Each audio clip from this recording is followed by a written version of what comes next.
My son said, "Don't expect use for Christmas Day. We're going to my wife's parents. They're more important." The words landed in my kitchen like shards of glass, slicing through the quiet hum of the refrigerator and the faint scent of cinnamon from the cookies I had baked that morning. My name is Hazel and I'm 74 years old. I have lived in this house for more than 40 years, every corner holding memories stitched with love, grief, and laughter. Memories that felt suddenly fragile under the weight of my son's indifference. My hands, lined and trembling slightly, clutched the edge of the countertop as I tried to process his message. How could the people I had raised, nurtured, and cared for deem themselves too busy for the simplest act of familial love? The kitchen, once a sanctuary of warmth and light, seemed colder that morning.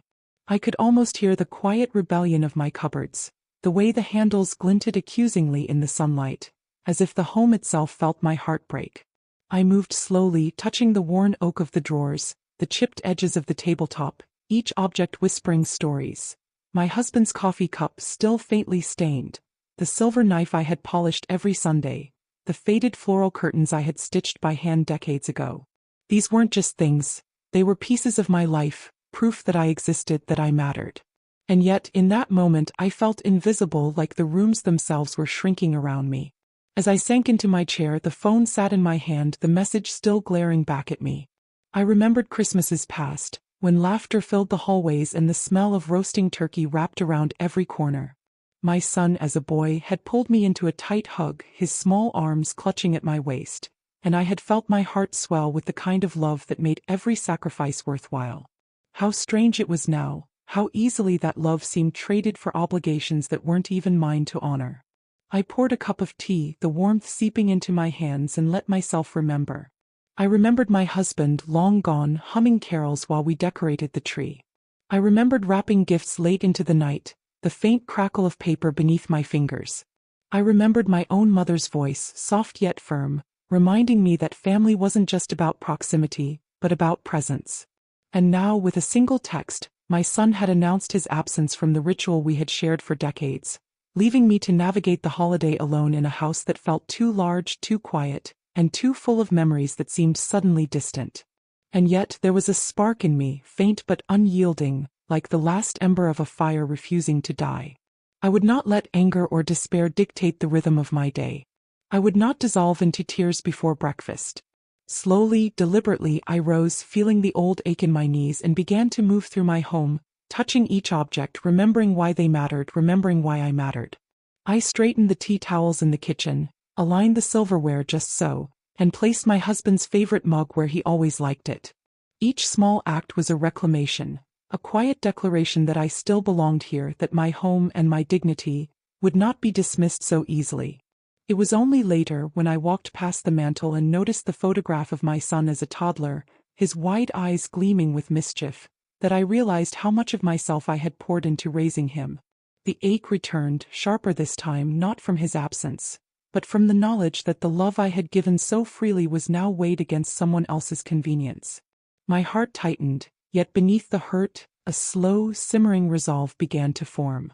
If my son could treat our home and our family like an afterthought, I would find a way to show him the value of respect, of presence, and of truth. I did not yet know how, but in that quiet, sunlit kitchen, surrounded by the objects that had borne witness to decades of life, I understood one thing with absolute clarity. I would not be invisible. I would not be dismissed. And Christmas, in all its light and warmth, would not pass without me standing tall in the home I had built, no matter what it took. The day moved forward with a strange, heavy quiet. I kept myself busy, though each task carried the weight of memory. I folded the laundry, feeling the soft cotton of his childhood shirts I had washed and pressed so many times that the fabric seemed infused with my own care. When I reached for a towel, I noticed one had been hung slightly crooked. I adjusted it as I always did, but in that small automatic motion, I realized how easily the ordinary became infused with subtle pain. Even the most innocent of objects, the kitchen knives, the salt shaker, the little porcelain figurines my husband had adored, now seemed to carry judgment, as though they too knew that I had been sidelined. I wandered through the rooms, touching everything gently. The hallway walls bore my family's photographs, frozen moments in sepia and color. There was my wedding picture, Hazel in her lace dress, smiling at a life that had once promised stability and love. Next to it, our son at 5 holding his toy truck with such fierce pride. Memories, I realized, were both a comfort and a knife. The house, in its quiet, seemed to mock the absence of laughter and warmth that had once been so natural here.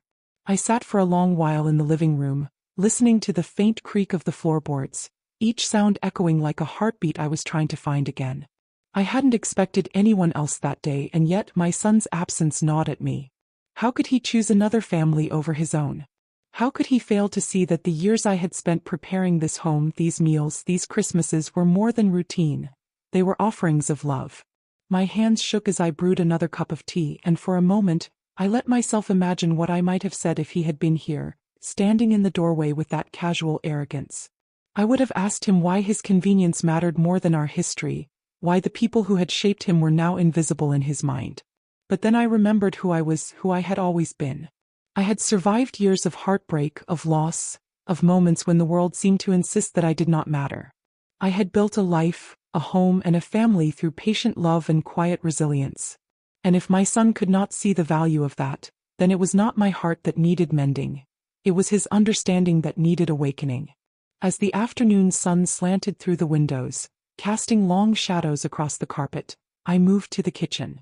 I began to clean, deliberately, slowly, as though each swipe of the cloth against the counter was an act of reclamation. It was during this ritual that I noticed something strange. A stack of bills and letters, left unremarked on the sideboard, had shifted in a way that suggested someone had touched them. I frowned, my heart tightening. I knew that my son had a habit of managing his finances through my advice, and sometimes my oversight, but I had never imagined he would presume to cross boundaries without my knowledge. My curiosity and unease drew me closer. I lifted the top envelope. My eyes widened as I read the official letterhead, the formal tone. It was a statement regarding the joint bank accounts I had maintained for my son's use over the years, the very accounts into which I had deposited savings, tuition funds, and allowances. The words burned like acid. Access revoked, accounts frozen, transfers cancelled. My pulse quickened, not with fear but with a strange, growing sense of power. I had never imagined that such a simple act, a few signatures, a few decisions taken quietly, could shift the balance that had so long favored him. But now the knowledge lay in my hands, tangible and potent, like a key I had been too patient to realize I held. And in that moment, a new resolve formed. I would not confront him with anger. I would not beg or plead. I would act calmly, decisively, letting the weight of fact and dignity speak louder than any raised voice. The house, my home, had stood for decades through laughter, grief, and quiet victories. It had seen me through the death of my husband, the struggles of raising a child, and now it would witness my reclamation of what was rightfully mine.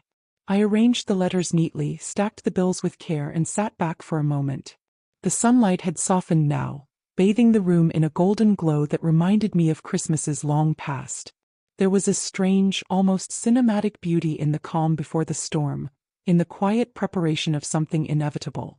I could feel my own heartbeat steadying, each beat a drum of patience and intention. And somewhere deep inside, the first flicker of satisfaction took root, not in vengeance but in the quiet restoration of balance, in the knowledge that I was still the architect of my own life, even in the face of betrayal. By evening, I had finished my tea, straightened every photograph, refolded every towel, and ensured that every object in the house reflected care and order. And as the first stars began to twinkle in the winter sky, I allowed myself a small, private smile. Tomorrow I would see him. And when I did, it would not be chaos or anger that greeted him, but the serene, undeniable truth. This was my home, my rules, my dignity. And no text, no absence, no arrogance could ever take that from me. The morning arrived like a pale promise, the winter light spilling softly across the kitchen table. I, Hazel, 74, moved deliberately through my home, every motion infused with quiet purpose. The letter from the bank still sat before me, its weight heavier than the paper suggested. I had spent the night turning it over in my mind, imagining the look on my son's face when he realized that the safety net he had taken for granted was now firmly under my control. There was no malice in my plan, only the serene satisfaction that comes from reclaiming what has been quietly neglected for too long. The kettle hissed as I poured water for my tea, the steam curling around my fingers. I paused, noticing the slight misalignment of the kitchen chairs, the way one corner of the tablecloth had slipped over the edge. Small imperfections, ordinarily trivial, now felt like tiny betrayals of the order I had always maintained. It struck me almost painfully that my son had never appreciated the life I had built, the painstaking care that went into each small ritual of homekeeping. He had treated my home not as a sanctuary but as a convenience, an extension of his own assumptions. And today I would gently but firmly remind him otherwise. I moved to straighten the photo frames on the mantel. There was one of my husband, his eyes kind and warm, forever smiling from the photograph despite the years and the losses we had endured. Next to him was our son, 11 years old, holding a baseball glove with a grin that made my chest ache with nostalgia. These were the moments I had fought to preserve, not in memory alone, but in the living texture of the house itself. I ran my fingers over the edges of the frames, realigning them, feeling a thread of calm confidence weaving through the pangs of hurt. Then came the sound of the doorbell, a hesitant, almost unsteady ring that made my heart tighten. I moved toward the door, the wooden floorboards creaking beneath my slippers, and opened it to find him standing there. My son, grown and married, with the same easy smile he had worn as a boy but now edged with the faint arrogance of entitlement. I studied him quietly, noting the subtle signs of his complacency, the way he shifted his weight, the slight curl of his lip, the casual expectation that I would simply welcome him in. He had arrived unaware that the small empire he had always taken for granted, the bank accounts, the home, the unquestioned authority, was no longer entirely his. I invited him in with the same soft-spoken warmth that had always defined me. "Good morning," I said, my voice calm, almost melodic, though beneath it lay the sharp edges of unspoken authority. "I'm glad you came by."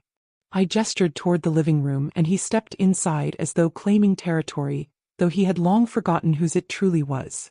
As he moved through the house, I observed him noticing the small, subtle shifts, the perfectly folded towels in the bathroom, the silverware aligned just so, the photographs slightly rearranged, each object a gentle assertion of care and order. I watched the micro-expressions flit across his face.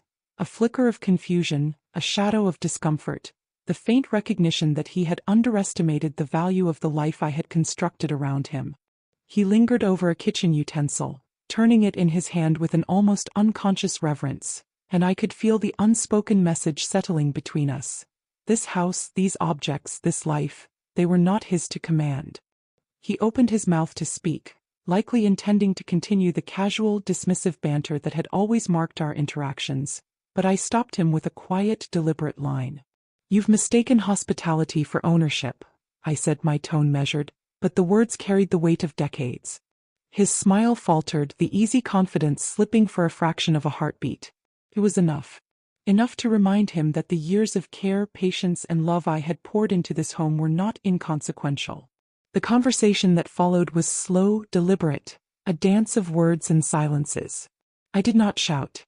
I did not berate.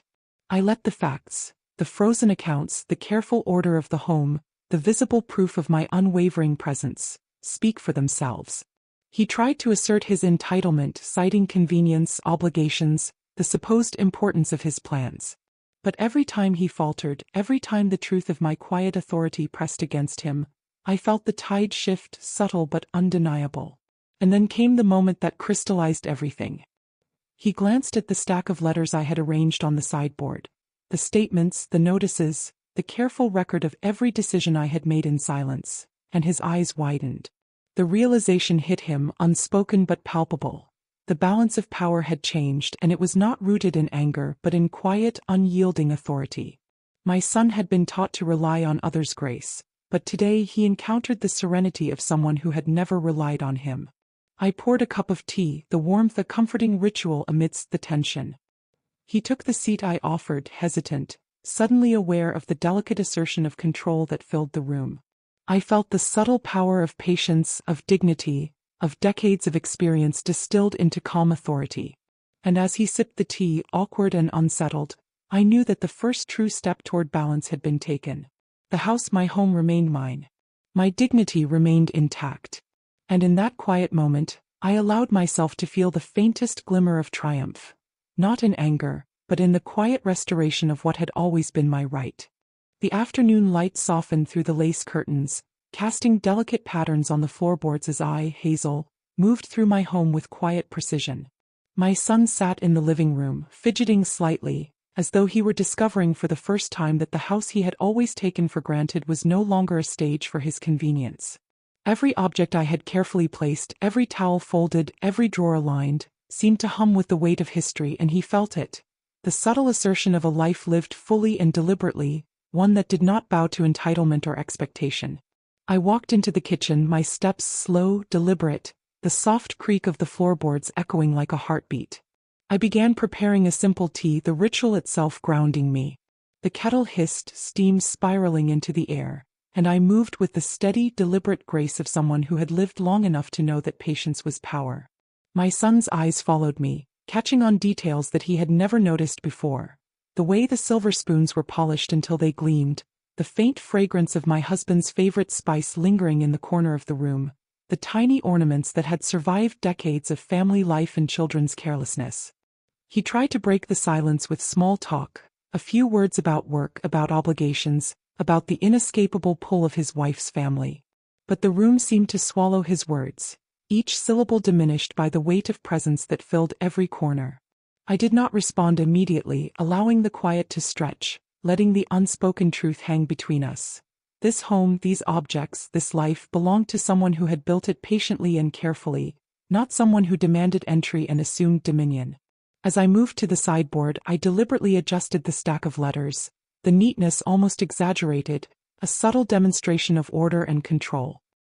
He glanced at them, a flicker of unease crossing his face, and I felt the shift, small but undeniable, in the air between us. He had always seen me as gentle, perhaps overly indulgent, but now he saw the quiet steel beneath the softness. My authority was not raised in voice but in presence, in the meticulous attention to detail, in the calm assurance that every action I took was deliberate and grounded in decades of care. Then, almost casually, I gestured toward the stack of financial notices, the letters that had frozen his accounts. "I thought it was important you understand the boundaries of this home," I said, my voice soft yet resonant, each word measured. He blinked, the easy confidence he had carried with him faltering for a moment. He had believed that my home, my resources, my patience were limitless, that I would always accommodate his absence or disregard. But today he was learning that patience could be both gentle and unyielding, that kindness did not mean weakness. He attempted to argue, to assert the convenience of his plans, the importance of obligations that were not mine. But I remained silent, letting the weight of facts and presence speak.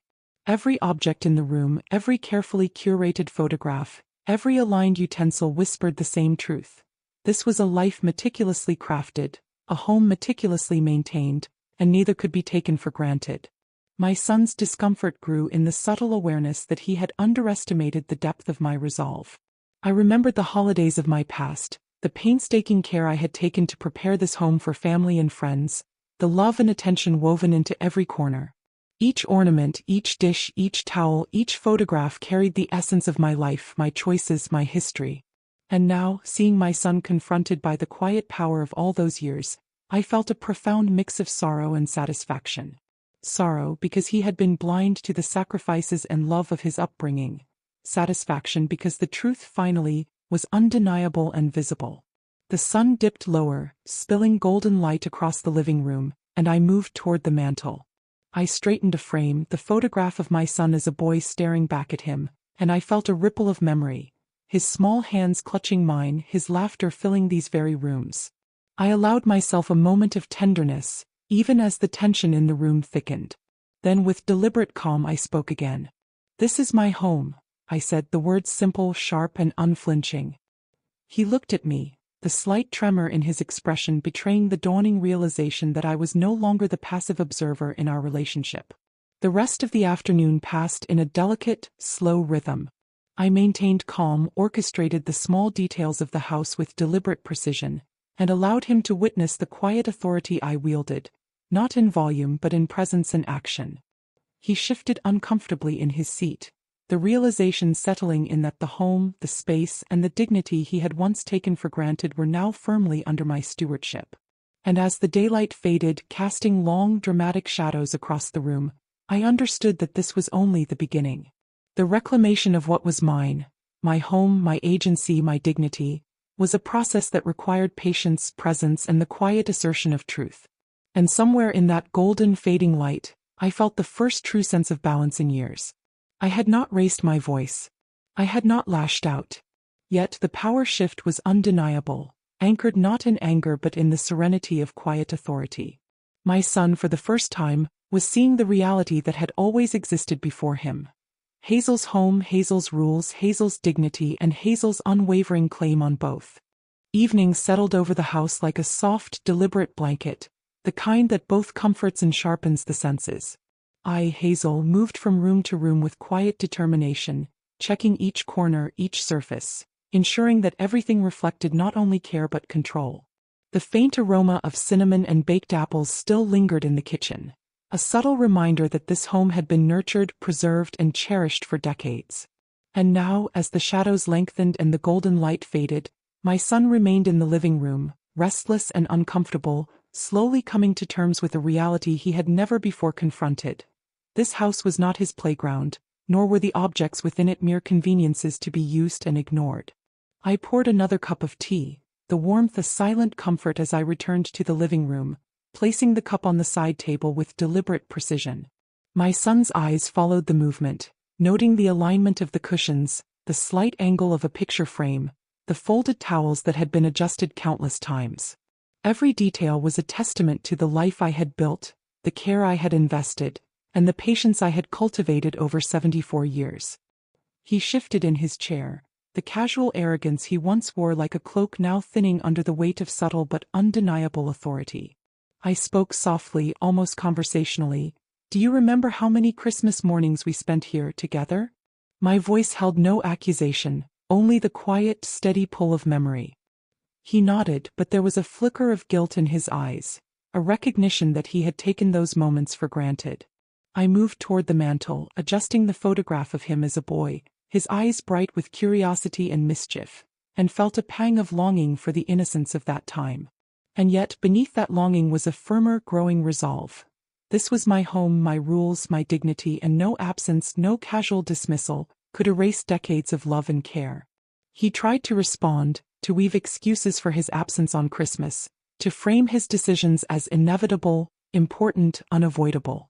But I remained calm, letting the silence and the tangible evidence of my stewardship speak louder than words. The aligned silverware, the polished countertops, the neatly folded towels, the arranged photographs, they were not mere decorations. They were assertions, gentle yet firm, that the home had an owner, a guardian, and that owner was not to be disregarded. Each small object, once taken for granted, now resonated with quiet authority. Then, without warning, he reached for the letters on the sideboard. The notices, the statements, the carefully organized proof of my actions regarding the bank accounts. His fingers trembled slightly as he lifted the top envelope, scanning the words. The tension in the room thickened as I watched him, the realization dawning slowly across his face. I did not intervene. I did not raise my voice. I simply observed, letting the weight of fact and truth settle around us. The expression on his face shifted subtly from casual entitlement to discomfort, and I knew that for the first time he understood the consequences of taking my patience for granted. I returned to the kitchen to refill the kettle, moving slowly so that he could follow the rhythm of my actions. There was a soft clink as I set the new cup on the counter, and I looked back at him, our eyes meeting briefly. "This is not punishment," I said gently. "It is clarity. Boundaries are not cruel, they are necessary." He swallowed, his usual quick retort caught somewhere between hesitation and the dawning awareness of accountability.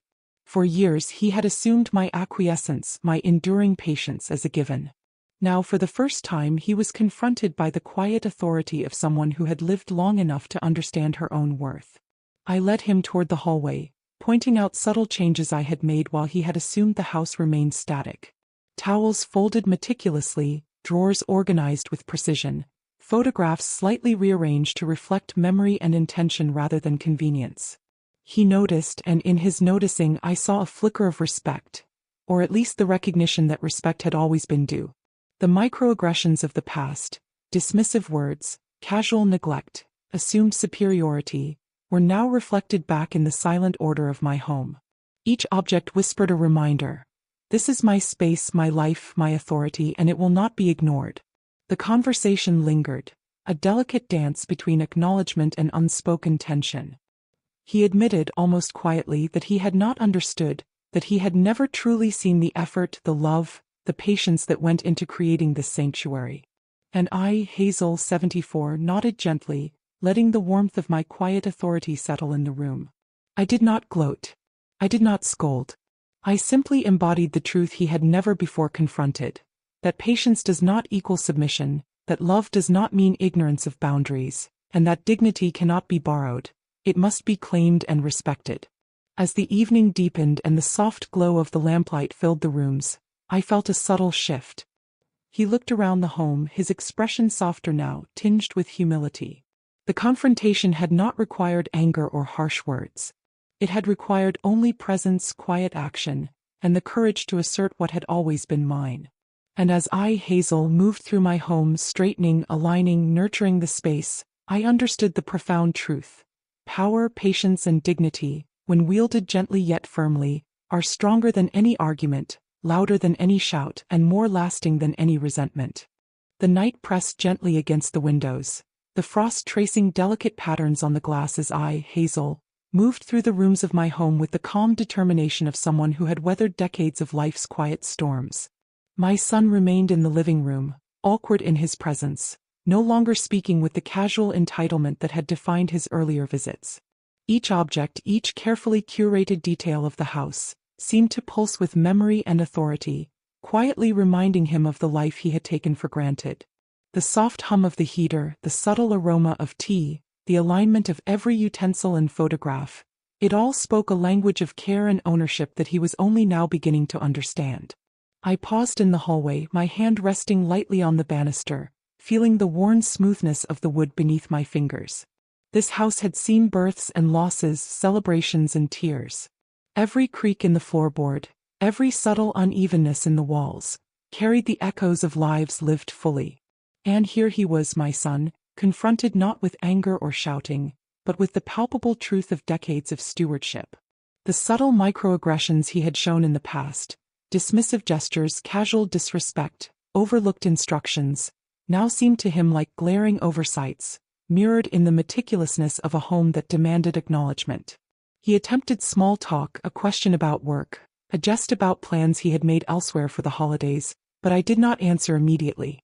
I let the silence stretch, letting him feel the gravity of his assumptions. Every perfectly folded towel, every aligned spoon, every photograph adjusted just so, seemed to press upon him not with malice but with undeniable authority. The living room, the kitchen, the hallways, they were not mere spaces. They were statements of care, patience, and enduring dignity. And he had only now begun to see that those statements were non-negotiable. I walked slowly into the kitchen, pouring another cup of tea with deliberate care, letting the steam curl around my hands as if to mark the moment. He watched uneasily as I placed the cup on the counter, noticing the precise placement of objects, the subtle order in every detail. I spoke softly. "Do you remember the time we spent hours decorating the tree together? The little ornaments we both insisted must be in exactly the right place." He nodded, hesitation and discomfort flickering across his face. "All of that," I continued, "was built with love. Every corner, every drawer, every photograph carries that intention." My voice was calm, almost gentle, yet every word carried the quiet weight of unshakable authority. Then I gestured toward the sideboard where the letters, the statements, and the notices sat, arranged with deliberate precision. "These were never meant to punish you," I said. "They were meant to remind you that boundaries exist and that respect is earned, not assumed." His hand trembled slightly as he reached toward them, hesitation and realization warring in his expression. I did not move. I did not speak further. I let the truth, laid out in neat, deliberate form, sink in. The accounts were frozen, the control restored, not in anger but in the deliberate assertion of what had always been mine. Memory flared as I glanced around the room, touching the familiar surfaces, feeling the warmth of history beneath my fingertips. I remembered his childhood laughter echoing through these walls, the careful holiday meals, the countless nights I had stayed up to make sure everything was just so. And I remembered the sting of every slight, every moment of assumed authority, every brush-off that suggested my care could be taken for granted. The tea kettle hissed softly, a familiar sound grounding me in the present. I could feel the subtle shift, the acknowledgement of respect forming in his posture, in the tightening of his jaw, in the quiet recognition that the home, the objects, the love and the care were not commodities to be used but legacies to be honored. The conversation lingered, quiet, slow, deliberate. I did not raise my voice. I did not demand obedience. I allowed the weight of presence, of experience and of fact to convey the lesson. He began to see, slowly, that the home was not a backdrop for his convenience, but a carefully curated environment that demanded mindfulness, patience and respect. Every adjustment I made to the cushions, every photograph I straightened, every utensil I aligned was a subtle reminder of authority exercised with grace and dignity. And in that quiet, winterlit room, I felt a profound clarity settle over me. This was more than a confrontation about Christmas or convenience or accounts. It was the assertion of decades of life lived with care, the quiet reclamation of dignity, the reaffirmation of boundaries that had too long been ignored. My son, now seated quietly, absorbing the weight of these truths, was confronted not by anger, but by the quiet, unshakable authority of someone who had spent a lifetime building, preserving, and nurturing what was rightfully hers. As the evening deepened, the lamplight softened the edges of the room, turning the mundane into something cinematic, almost sacred. I felt a surge of quiet triumph, not in punishment, not in loud confrontation, but in the serene awareness that the home, the heart, and the dignity I had cultivated over 74 years were fully restored. And as I moved to pour another cup of tea, watching him absorb the reality of what he had underestimated, I knew that the restoration of balance, the reclamation of quiet authority, was complete. The house settled into night, the soft glow of lamps casting pools of warmth against the walls, illuminating decades of memories and quiet authority. I, Hazel, moved slowly through the rooms, each step deliberate, each gesture purposeful, aware that the presence of my son, seated uncomfortably in the living room, had transformed the energy of this home. It was no longer simply a sanctuary. It had become a theater of quiet reclamation, each object and every careful detail asserting the reality that this was my life, my history, and my authority. I paused at the doorway of the hallway, my fingers brushing the smooth banister, tracing the familiar curves polished by years of use. Here in this space, every creak, every dent, every subtle imperfection told a story of survival, endurance, and care. It was more than just a home. It was a repository of decades of devotion, and for the first time, my son was confronted with the tangible weight of that devotion. His casual arrogance, the ease with which he had assumed his place in my life and home, had been disrupted by the invisible yet undeniable assertion of my presence. He shifted in his chair, glancing toward the meticulously arranged sideboard, the stack of letters, the statements, and notices that I had calmly prepared. I observed him silently, noting the subtle changes in his posture, the way his shoulders tightened, the hesitation in his gestures, the flicker of guilt that he tried to suppress. He had believed he could treat this house, and me, with the casual disregard of someone for whom patience had always been a given. Now, in the quiet tension of the evening, he began to recognize that patience did not imply submission, and love did not excuse neglect. I moved back toward the kitchen, my steps measured and deliberate, the kettle hissing as I poured water for tea. The steam curled around my hands, warm and comforting, grounding me in the calm center of my home. I placed the freshly poured cup on the counter, aligning it precisely with the edge, and he noticed. I saw the subtle recognition in his eyes, a dawning understanding that the order, care, and attention that filled this home were not trivial, nor were they his to challenge. They were the embodiment of decades of patience, of authority exercised with grace, and of a life fully claimed. I began arranging the kitchen towels, folding them with meticulous care, the soft fabric gliding under my fingers. Each fold was deliberate, a quiet assertion of control, a message that even the smallest details mattered. He watched, shifting in his chair as if trying to absorb not just the actions but the intent behind them.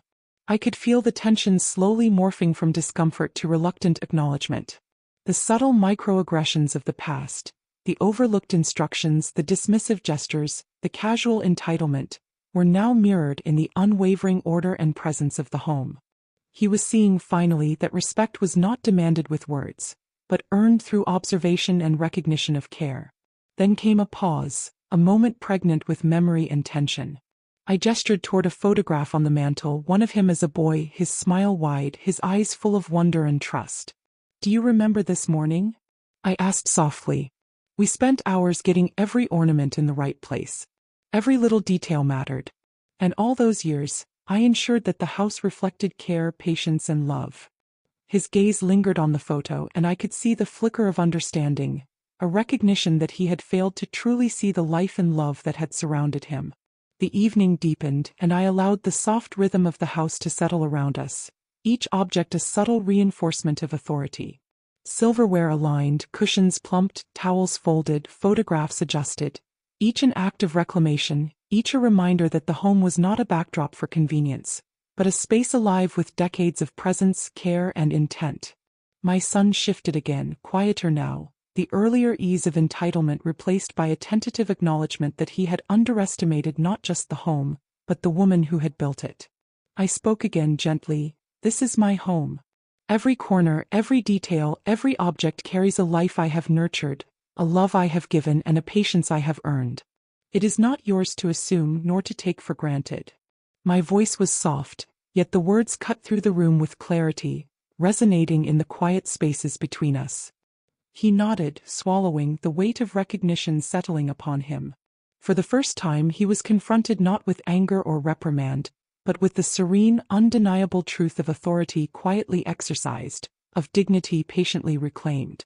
The night wore on, and I moved through the rooms one last time, ensuring every detail reflected care and order. My son watched, silent now, absorbing the lesson not through words, but through the calm, deliberate rhythm of a life fully claimed. And as I finally sat back in my chair, sipping my tea, I felt the profound satisfaction of restoration. Not loud, not vengeful, but steady, deliberate, and complete. The balance had shifted. The home was reclaimed. And in that quiet, winterlit space, I understood the enduring truth. Respect is earned, boundaries must be maintained, and dignity, once acknowledged and exercised, is inviolable. The house exhaled as night fully settled, the faint glow of the streetlights seeping through the lace curtains, casting long, delicate shadows across the floorboards. I, Hazel, moved through the rooms with the quiet, deliberate precision of someone who has long learned the value of presence over force. My son remained in the living room, seated with an uneasy posture, his earlier confidence diminished by the palpable authority of the home he had assumed to command. Every detail, every carefully curated object, whispered the truth he had so long ignored. This house, these walls, these simple objects were not props in his life. They were evidence of decades of careful, patient stewardship. I walked slowly into the kitchen, the familiar creak of the floorboards under my slippers echoing like a heartbeat through the empty spaces. The kettle hissed as I poured water for tea, the steam curling and twisting, rising like a quiet signal of calm authority. He watched, noticing for the first time the meticulous care in my movements.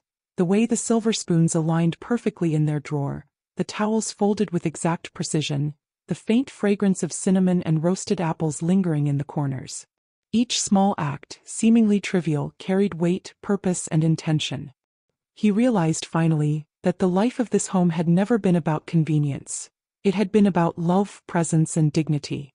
I gestured toward the sideboard, where the neatly stacked letters and statements remained, each one a tangible reminder of boundaries and consequences. "These are not punishments," I said softly. "They are reminders of what is earned, not assumed. Respect, care, attention, they are not given freely, and they are not to be taken lightly." He glanced at them, and I could see the flicker of discomfort, the dawning recognition that he had long assumed these gifts of patience and care were limitless. I did not need to raise my voice. The objects, the home, the quiet authority of decades spoke for themselves. He attempted a question about his plans, a defense of his absence on Christmas, but I did not respond immediately. I let the room's silence stretch, allowing the weight of the home's history to press gently yet firmly. Every photograph, every aligned utensil, every folded towel and polished surface, radiated calm power. He could feel it. The quiet, unyielding authority of a life lived fully and deliberately, of care and patience accumulated over 74 years, of dignity quietly reclaimed. And with each passing moment he began to understand that this home, these objects, and the woman who nurtured them, were not to be dismissed or overlooked. Memory surged as I adjusted a picture frame on the mantel, one of him as a boy holding a toy truck, eyes bright with mischief and innocence. I remembered the countless mornings we had spent decorating the Christmas tree together, arranging ornaments with care, filling the air with laughter and warmth. And now, decades later, the tables had turned. The small objects he once disregarded, the towels, the kitchen tools, the photographs, had become instruments of quiet authority. He recognized, perhaps for the first time, the care and attention that had long been taken for granted. I poured a second cup of tea, moving with deliberate grace, and placed it on the counter. He noticed the subtle perfection in its placement, the gentle steam rising, and a flicker of acknowledgement passed over his features. No words were needed. The home itself had conveyed the lesson. Respect, boundaries, and patience are tangible, and they demand recognition. I could see the shifting in his demeanor, the first signs of humility, as he absorbed the subtle but undeniable lesson of the evening. Then in the quiet I spoke again, softly, firmly, with the gentle authority of a woman who had lived long enough to know her own worth. This is my home. Every corner, every object, every detail reflects care, history, and love. It is not yours to assume, and it is not yours to disregard. Understanding that is the first step toward respect. He looked at me, eyes wide, the weight of my words settling slowly, resonating through him with a clarity he had not yet fully grasped. The night deepened further, and the house felt alive in a way it hadn't in years. The aligned silverware, the folded towels, the polished surfaces, the carefully adjusted photographs. They were no longer mere objects. They were statements, declarations of care, authority, and presence. My son shifted in his chair, silent now, absorbing not just the words but the gravity of decades of intentional living. He realized, quietly, that he had underestimated the woman who had built this home, the life she had nurtured, and the patience she had cultivated. And as I, Hazel, moved through my home, straightening, aligning, and quietly asserting presence, I felt a calm sense of restoration. The balance had shifted. Authority had been reclaimed. And in the quiet of the winter-lit rooms, I understood that true power does not demand shouting. It is reflected in presence, care, and the unwavering assertion of boundaries. Tonight, the house belonged to me fully, and my dignity remained intact, unshaken by neglect or entitlement. The house, bathed in the gentle glow of lamplight, felt alive with decades of memory, care, and quiet authority. I, Hazel, moved through the rooms with deliberate calm, each step a reaffirmation of presence, each motion a subtle assertion of ownership. My son sat in the living room, his posture tense, eyes flicking from one carefully arranged detail to another, slowly realizing that the home he had taken for granted was a reflection of decades of dedication, patience, and love he had once assumed was infinite and unquestionable. I moved toward the mantel, adjusting the photograph of my husband with careful precision. The edges of the frame aligned perfectly with the others, a silent testament to the meticulousness that had defined my life. Each object in the room, the folded towels, the polished utensils, the softly glowing lamp, spoke a language of care and authority. My son noticed, finally, the subtle microaggressions he had committed over the years, the careless handling of cherished objects, the casual dismissals, the thoughtless assumptions that my patience was unlimited. The weight of these realizations began to press on him, a quiet but undeniable reckoning. He tried to speak, attempting to reclaim some semblance of control, but I did not respond immediately. I allowed the silence to stretch, letting the room, the objects, and the atmosphere do the work I did not need words for. The subtle realignment of every item, the deliberate care in my movements, the calm confidence radiating from my presence, it all spoke louder than any argument or explanation could. This was not anger. It was authority distilled from decades of love, patience, and unwavering presence. And in that authority, my son saw for the first time the true value of what he had disregarded.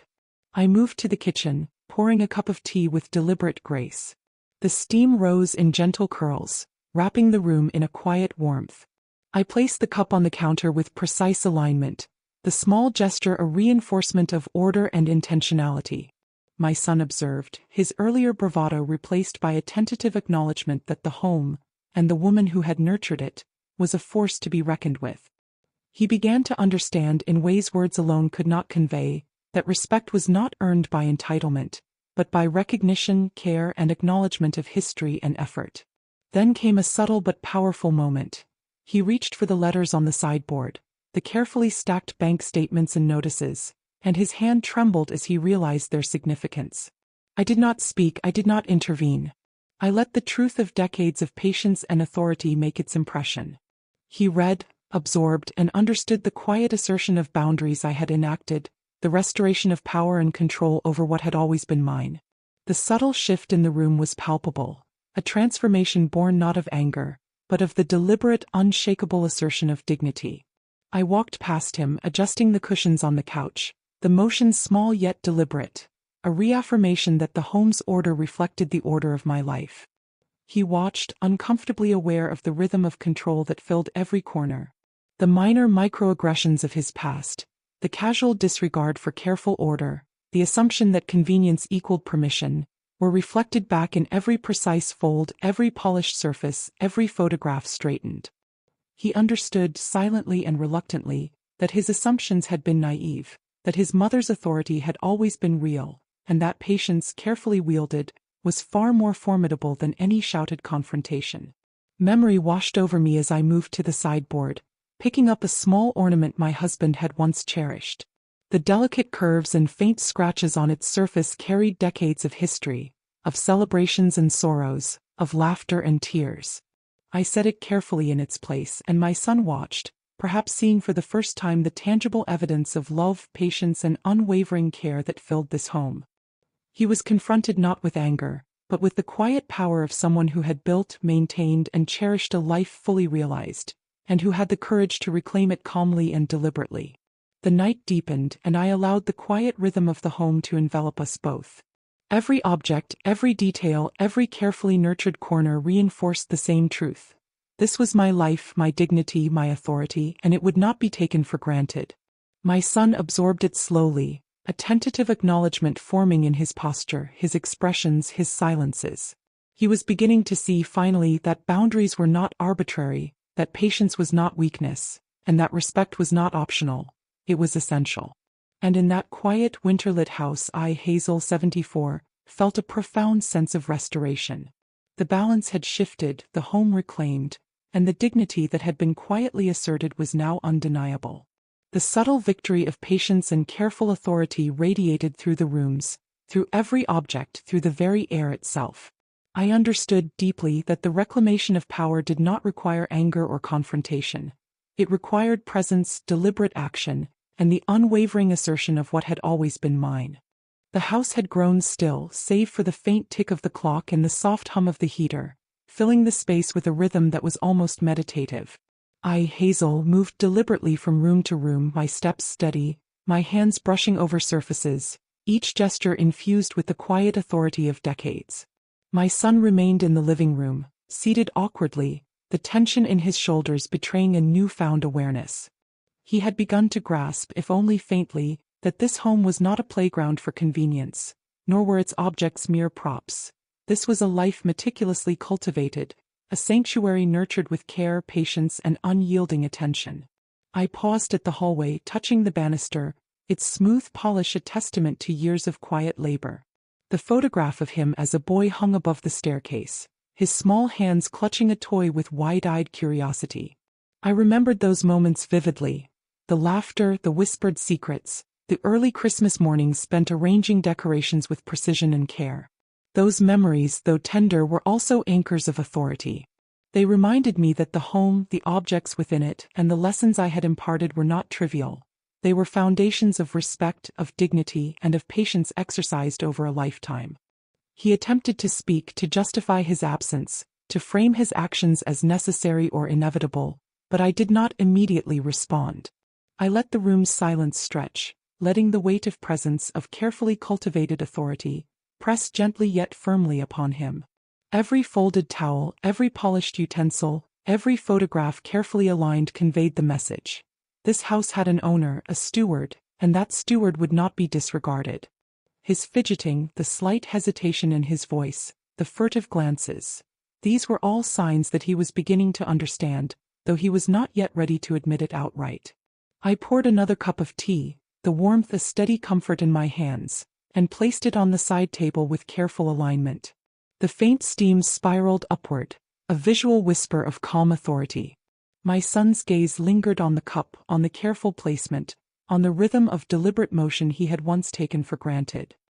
He began to see that authority did not require loud proclamation. It required consistency, presence, and a meticulous attention to detail that spoke louder than any argument. The home itself was my voice, my assertion, my demonstration of quiet power.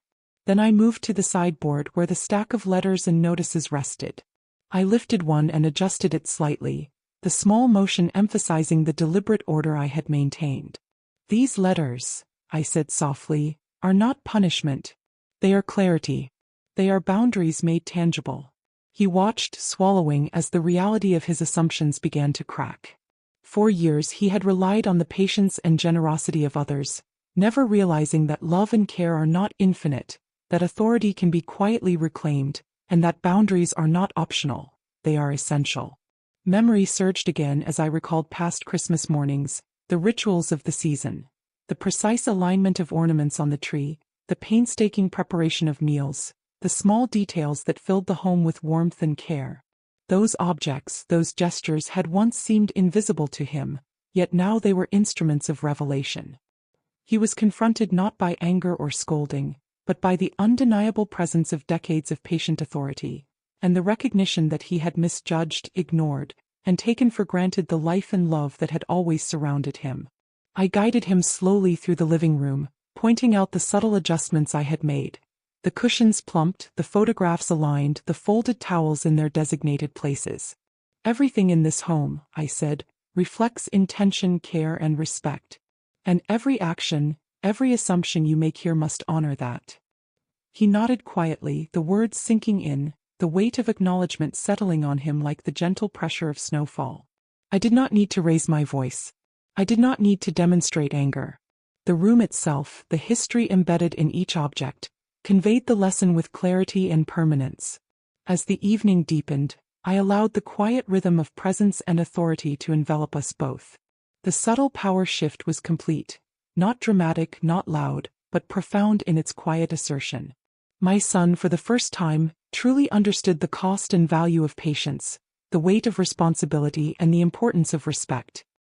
He was beginning to internalize that the home and the woman who nurtured it had a voice far stronger than words alone. And in that serene winter-lit house I, Hazel, 74, felt the profound satisfaction of restoration.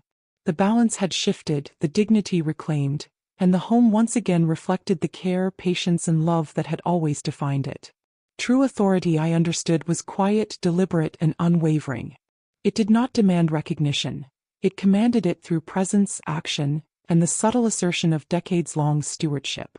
Tonight, the house was mine, fully, and my dignity, carefully nurtured over a lifetime, remained intact, unshaken by neglect, entitlement, or absence. The night had deepened into a profound stillness, the kind of quiet that invites reflection and confrontation all at once.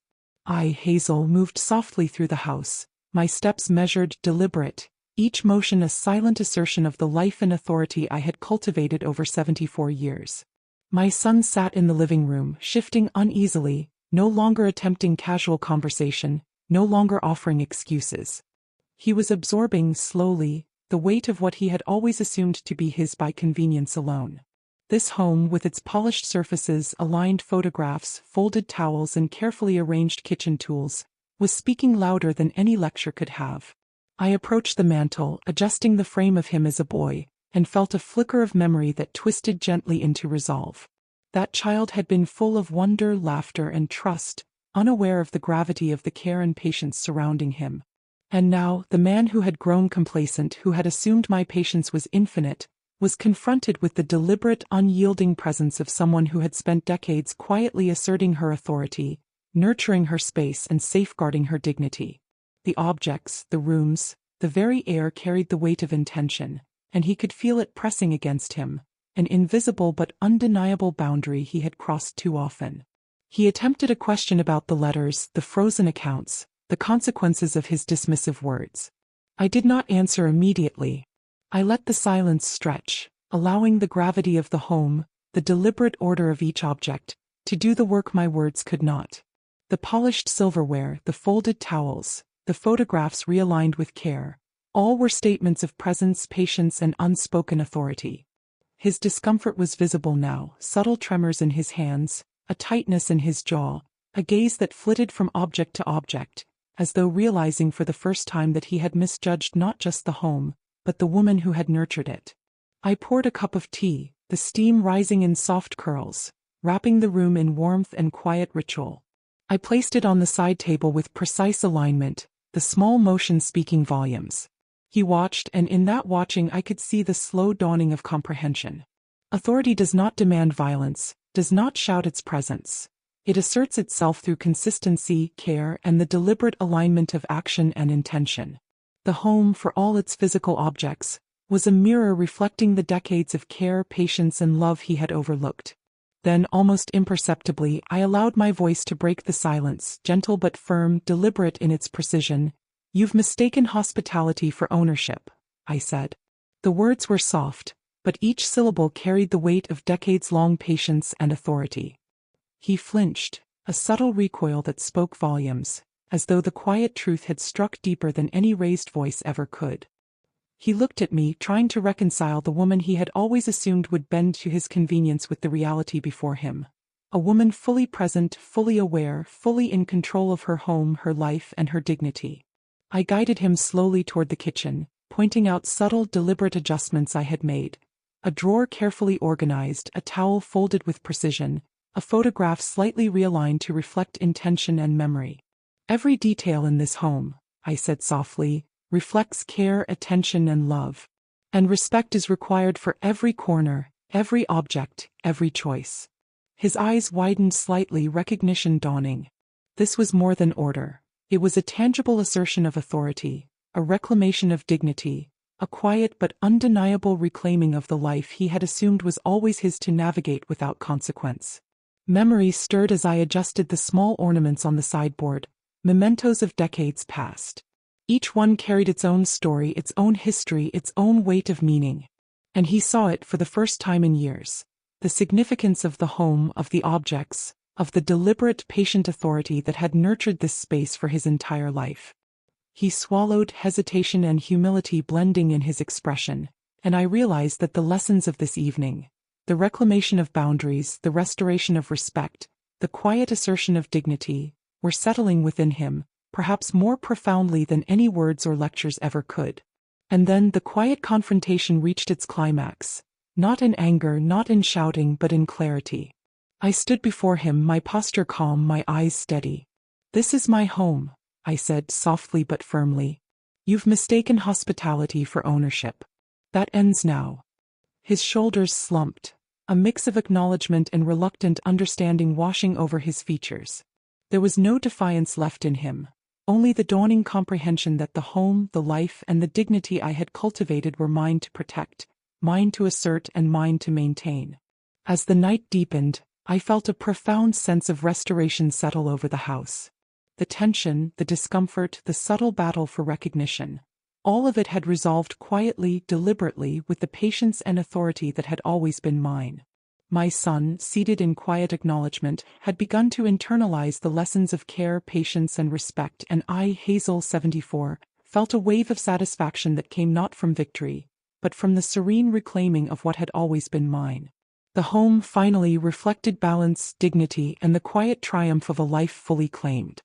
The first light of dawn crept softly through the lace curtains, bathing the living room in a gentle golden glow. I, Hazel, moved slowly through the house, feeling the quiet hum of life that had been restored. My son sat quietly, his posture subdued, absorbing the lessons of the past night, the subtle, unwavering authority of a home reclaimed and a dignity firmly reasserted. The house, once merely a backdrop to his assumptions, now stood as a testament to the careful, deliberate life I had nurtured, a life that demanded recognition and respect. I walked toward the kitchen, my fingers brushing the polished surfaces, every object aligned precisely as it had always been. The faint aroma of cinnamon and roasted apples filled the air, a comforting echo of holidays past. I placed a cup of tea on the table, the steam rising gently, and sat down across from him. No words were necessary. The balance had shifted, and he understood quietly and fully that the home and the life it represented was mine, not by default but by decades of patience, care, and intention. He attempted a quiet apology, his voice hesitant, tinged with guilt and recognition. I nodded gently, letting the gesture acknowledge his words without diminishing the lesson. The confrontation had not required shouting or anger. It had required presence, deliberate action, and the subtle power of consistency.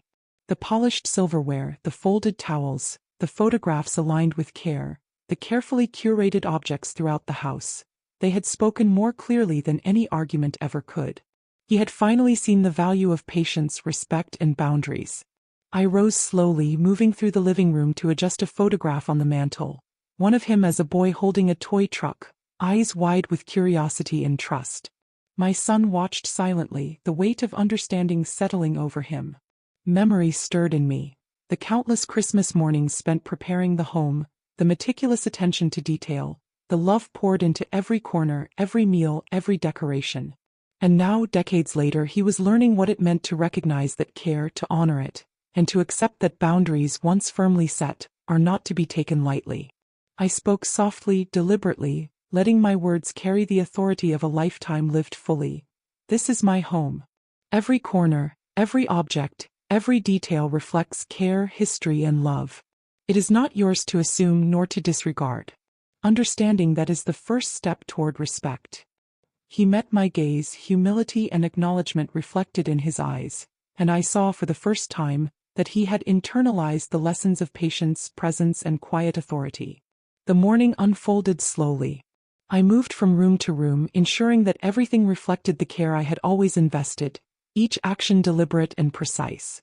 My son followed quietly, a silent witness to the restoration of balance and dignity. The subtle power of the home, expressed through order, attention, and intention, had reshaped his perception, and he absorbed it not with resentment, but with an emerging respect that spoke louder than any words could. Finally, I settled into my chair by the window, sunlight spilling across the polished floorboards, the warmth enveloping me in quiet satisfaction. My son stood nearby, hesitant yet respectful, the tension of entitlement replaced by acknowledgement. The house, fully restored, reflected not only my care and authority but the enduring truth of a life lived with patience, diligence, and unwavering presence. The balance had shifted, dignity reclaimed, and the lesson fully imparted. As I sipped my tea, I allowed a gentle smile to curve my lips. This home, with all its memories, objects, and carefully nurtured details, was more than just a place. It was a reflection of life itself, of the patience required to cultivate love, the diligence needed to maintain order, and the quiet authority that comes from living fully and deliberately. My son had seen it, finally, and in his acknowledgement the circle of respect, understanding, and restoration was complete. And in that quiet morning light, I understood something universal, something timeless. True power is not raised in anger but asserted in patience. True authority is not demanded, but reflected in presence. And the respect that is earned through care and deliberate action endures longer than any fleeting argument, louder than any shout, and deeper than any resentment. This was my home. This was my life. And in that truth I was whole.